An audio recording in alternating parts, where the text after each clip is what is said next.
Saudara Menko Bidang Hukum, HAM, Imigrasi, dan Pemasyarakatan Yusril Iza Mahendra memberikan klarifikasi soal dirinya menyebut kasus kerusuhan 98 bukan pelanggaran HAM berat. Menurut Yusril, konteks pertanyaan yang ditanyakan oleh wartawan saat itu tidak begitu jelas.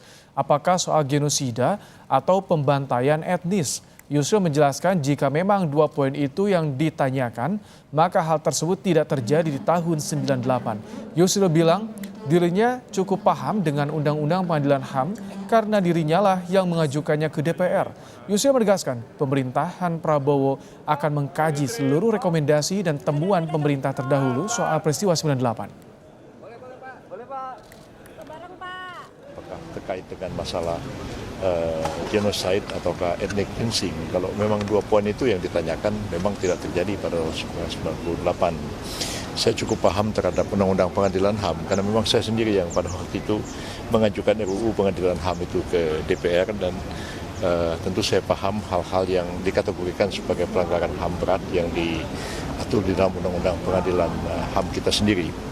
Dan tentu pemerintah akan mengkaji semua itu, termasuk juga apa-apa yang sudah diserahkan oleh tim-tim yang dibentuk oleh pemerintah pada waktu-waktu yang lalu dan juga rekomendasi-rekomendasi yang diberikan oleh Komnas HAM.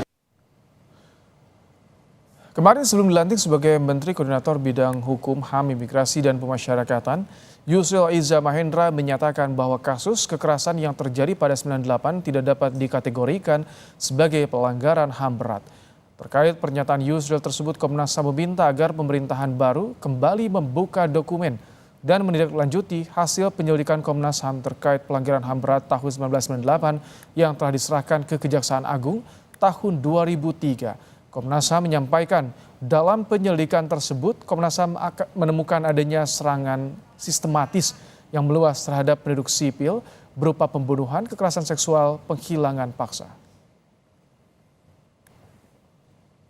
Jadi peristiwa pelanggaran HAM berat dalam kerusuhan Mei 98 di mana telah terjadi serangan yang sistematis dan meluas terhadap penduduk sipil berupa pembunuhan, kekerasan seksual, penganiayaan, penghilangan paksa, perampasan kemerdekaan, dan penderitaan fisik.